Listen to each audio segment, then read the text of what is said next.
Hello, everyone. Thank you for joining us here on The Pursuit. So thankful for each and every person that makes this a part of their day and really their continued efforts to grow in relationship with Christ, to grow their abilities and skills as leaders and mentors, disciple makers. And so we're privileged to have you with us. Make sure that you share this. And if you are on our YouTube, that you subscribe so that you are able to stay updated with every podcast. But today, I want to talk to you about something that may feel a little bit like something you know about. But if you'll just stick with me a little while, I believe that I have something that is very important for your life today. I want to talk to you about boundaries. I want to talk to you about a boundary. But most certainly, let's think about the topic of boundaries for just a moment. I'm an individual that loves the great outdoors. I love the mountains of the West and the arid, dry desert of the South. I love the green forests of the Midwest. I love to go and see the Mississippi River, the mighty Mississippi, and the boundary that it creates. You see where I'm going here? It seems like in nature, there are natural boundaries everywhere we go. There are the great mountain ranges of which the early settlers had to navigate and figure out how to get around, how to get over, how to get through. But we have things like mountain ranges, and we have wide and deep, swift-moving rivers. We have deep valleys, which are all a part of what we would call natural boundaries that men try to climb, to cross, to get through. And we have been doing this ever since we've been created. There are other boundaries, man-made boundaries, things like walls and fences, partitions, barricades, gates, and these are what you would also consider a part of a physical boundary. These man-made type boundaries are made to keep something in or to keep something from being lost or to keep something out. In other words, things to be protected, things to be protected from, to protect it from harm, or maybe to guard it against theft. We live lives, though, that become so ritualistic. They become so routine that many of our daily motions almost become somewhat mundane. Consider, if you will, for a moment, some boundaries that you may not even pay attention to, but they're a part of your everyday life. Take, for instance, the lines in the road, crosswalks, the double yellow line, no passing signs, parking stripes, speed limits. I know there's some of these that some of us never pay attention to, but there's others.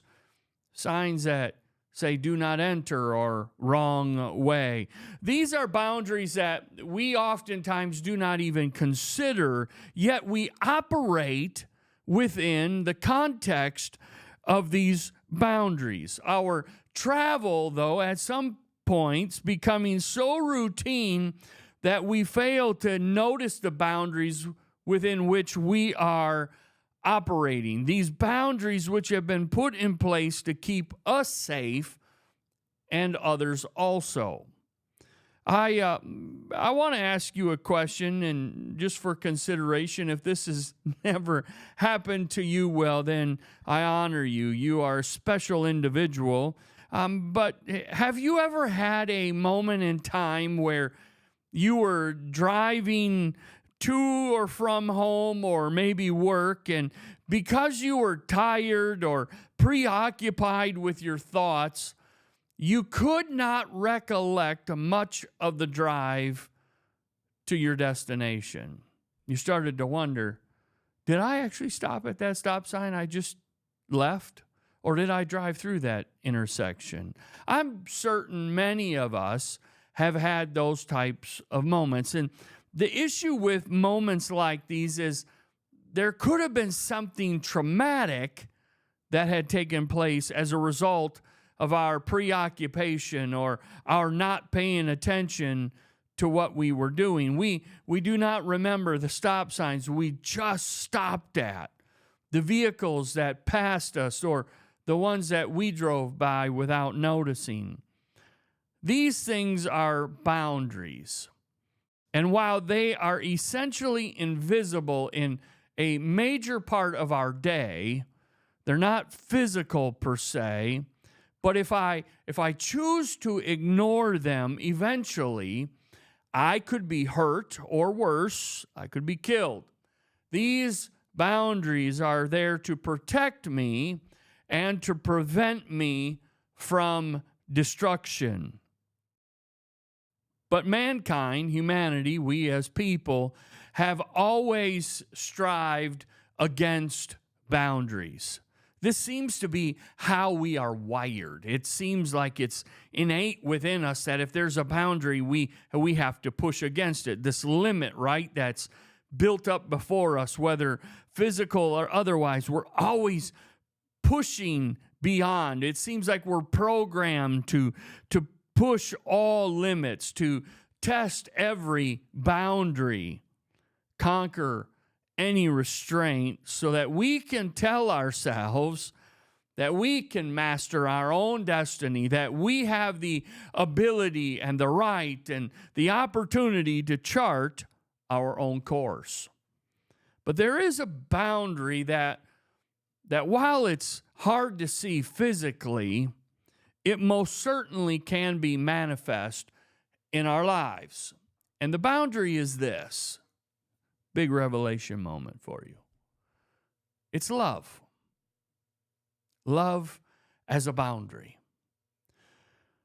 The church I have a privilege of being the pastor, and I'm pastoring, has this mission statement: love, God, others, mission. And it speaks to the principle that love truly is the foundation of everything.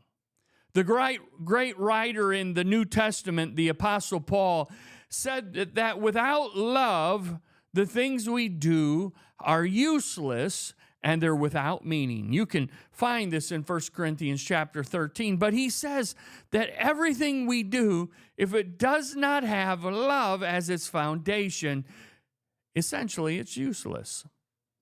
Now we know that it is and it was the love of God that caused him to have a redemption plan in place before humanity was ever created. We know that love is what held Christ upon the cross of Calvary.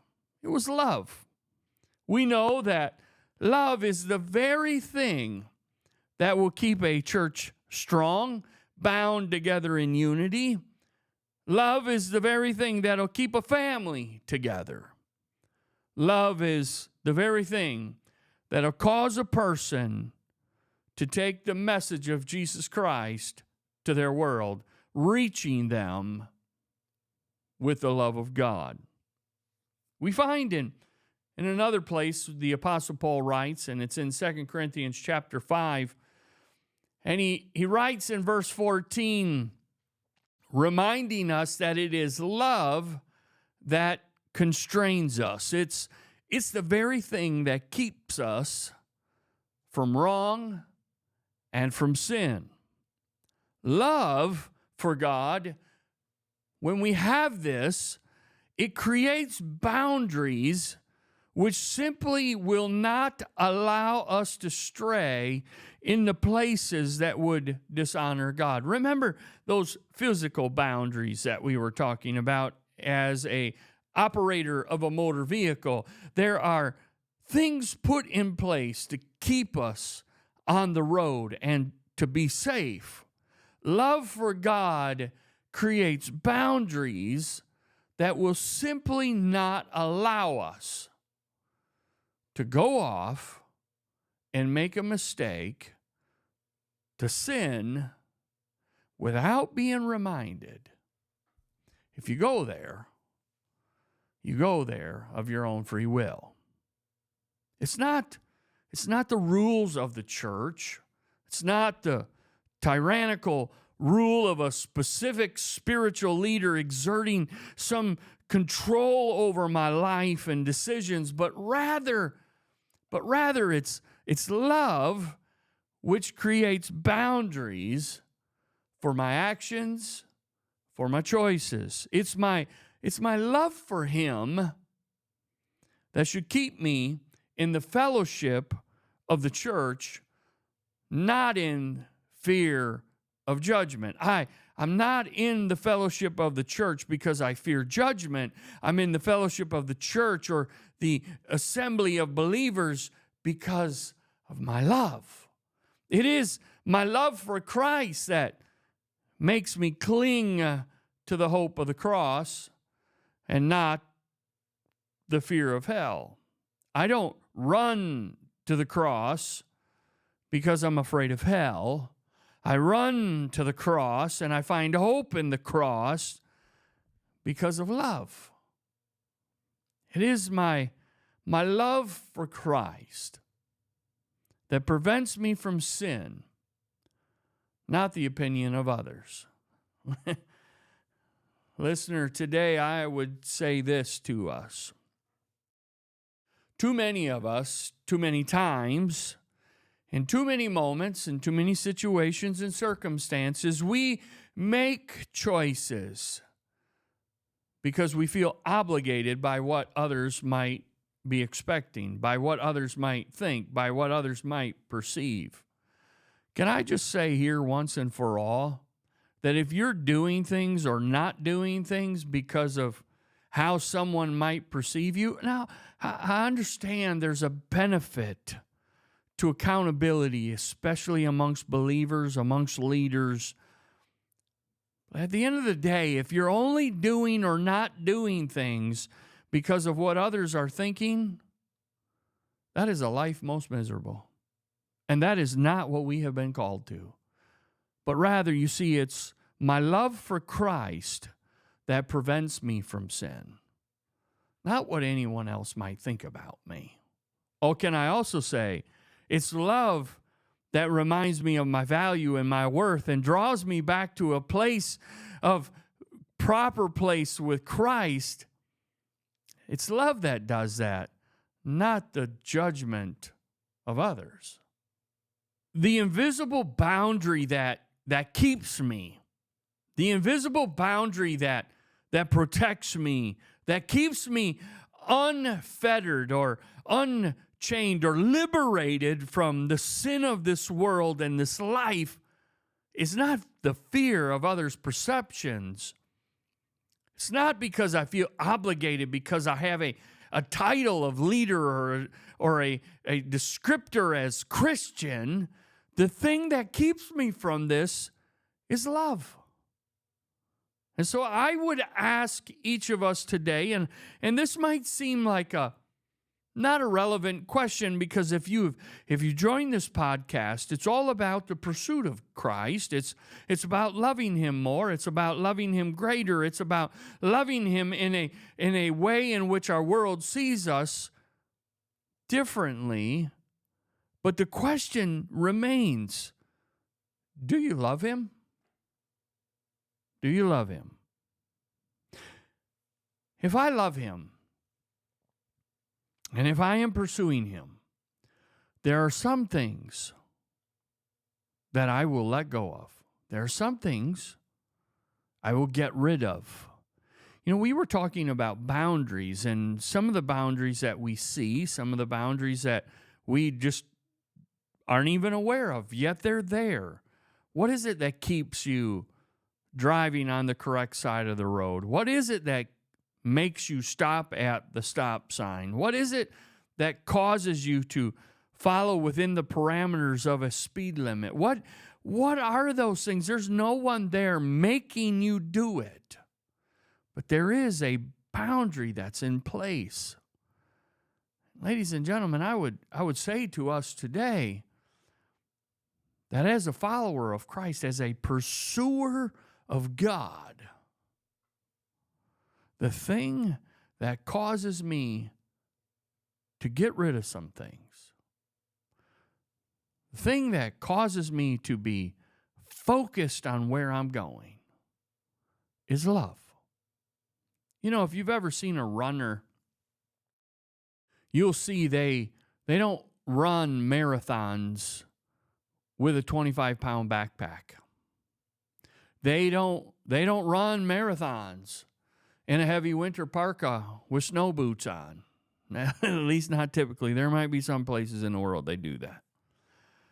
But a marathon runner is going to shed every possible of unnecessary weight and even the things that might catch more breeze than is desired, because they are intent on maximizing their speed to help them be able to finish. Ladies and gentlemen, in our lives, it's the same as we pursue God. I'm looking to pursue Him. I'm looking to be used by Him. I'm looking to make a difference. I'm looking to leave a legacy. I'm looking to lead my family. I'm looking to lead my business. Whatever the case might be, we're looking to lead in a manner that honors God. And how do we do that? By ensuring that we are filled first with the love of God, and then from this place of gratefulness, love is then extended. And love says, I'm not going to do that, because that will dishonor God. That will dishonor my calling. That will disappoint my God. You see, at the end of everything, we each know there's a very good chance that we will disappoint one another. We may even dishonor one another. But I cannot afford to do that with the one who gave everything to redeem me. I'm thankful for the love of God. And so my challenge to us today is this.